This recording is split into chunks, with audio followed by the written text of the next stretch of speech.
blade and quill. Hello everyone! Today, due to popular demands, I am going to show you how to create a vector cartoon. For this first vector exercise, I am going to show you how to start a project from a sketch. Of course, you can also start projects from any reference images or photographs. I will show you the first steps it took me to create this printable Thanksgiving card. We will work on creating the hat. If you are interested to purchase the card and help support this little channel, I included a link in the description box for you to click on. Alright, enough said, let's begin. Before the start, we need to decrease the opacity of the sketch to about 45%. This way, we will be able to see the shapes we are about to create much better. Let's zoom in on the picture.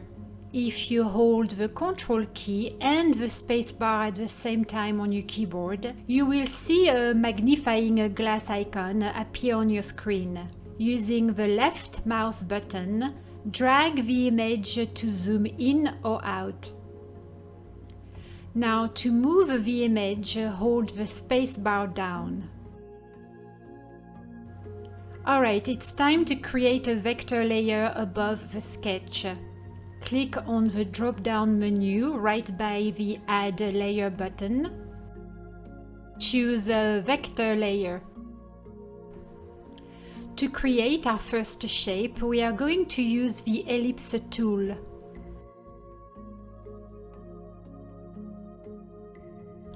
Here I can see that the size of the brush is too big.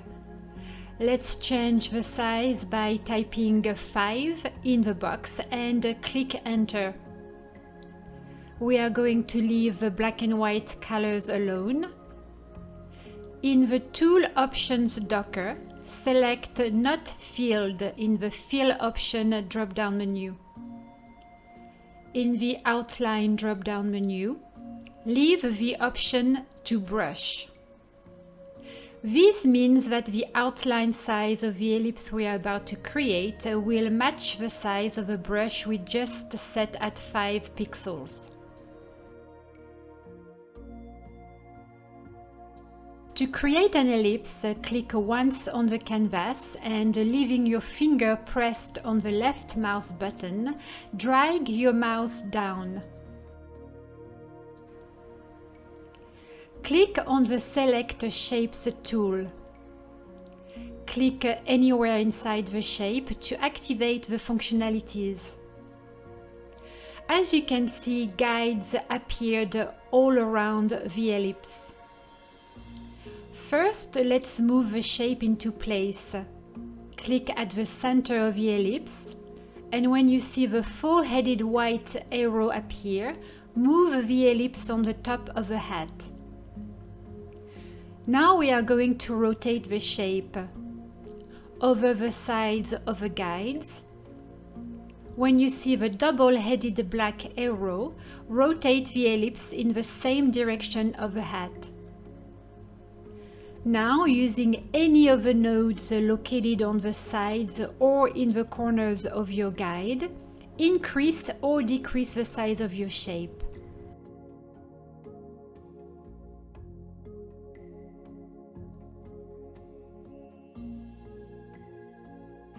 Click on the Shapes tool icon. In the Tool Options docker, click on the Convert to Shape button. Now, before we go any further, I need to show you a few things. The shapes of the nodes that you see here can be changed at any time. Right now, the shape of this node is a diamond.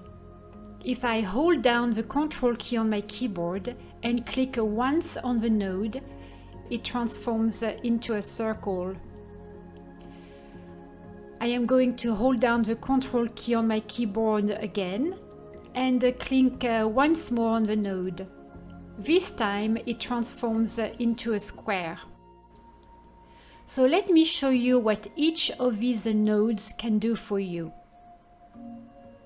When a node looks like a diamond, it is called a corner node.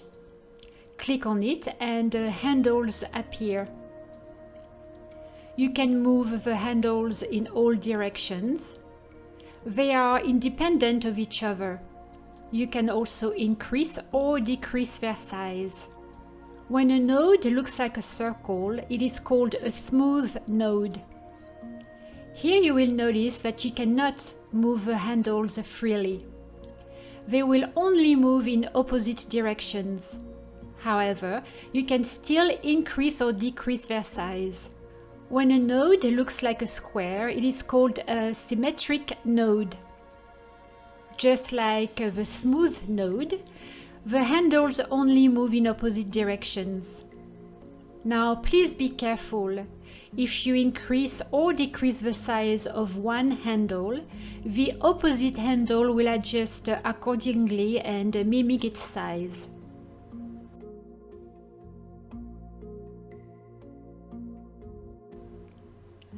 Let's get back to our ellipse and moving the handles of all our nodes, we are going to shape the ellipse closer to the hat.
Holding the Ctrl key, click on each node to transform them from a corner node to a smooth node.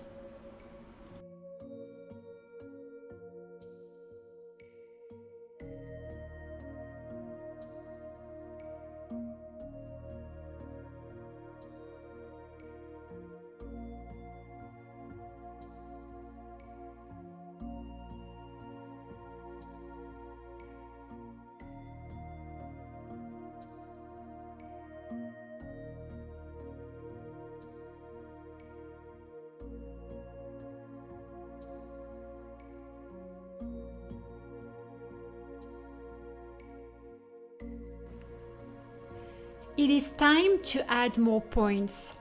To add a point onto a path, first click on the path of interest to show KRITA where you want it to go. Then double-click. A new point is created. You can move it if you want.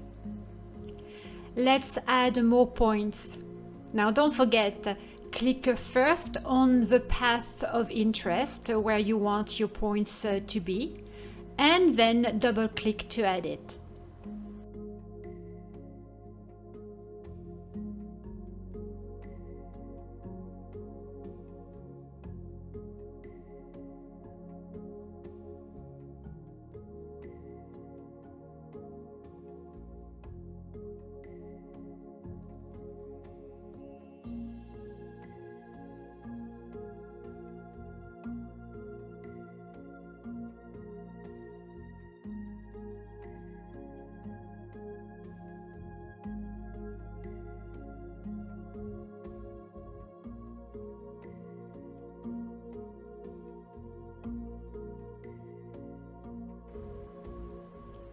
I want these two areas of the hat to be very pointy. Click on the first node. Holding the Shift key, click on the second node.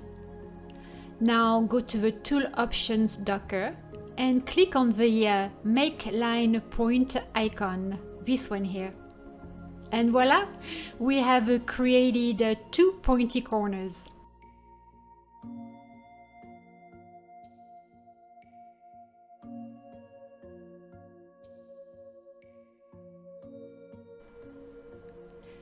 Now that the shape is completed, I am going to keep working and add a new vector layer for each new shape I create. Please keep in mind that you can always stay here and keep adding shapes on this same layer. My personal preference is to keep my shapes separated from each other, and when I finish my project, then I merge them all together. So with that said, please do what works best for you.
We are going to fill the shapes with a color. Grab the Edit Shapes tool, go to the very first vector layer and click on it to make it active. In the Fill tab, click on the color window. Choose a color of your choice using the swatches. Or also you can use the color wheel to maybe tweak the shade or tint of your color. You can also make your color less opaque using this slider on the side if you want, but I am going to leave it fully opaque. Repeat the process for each layer.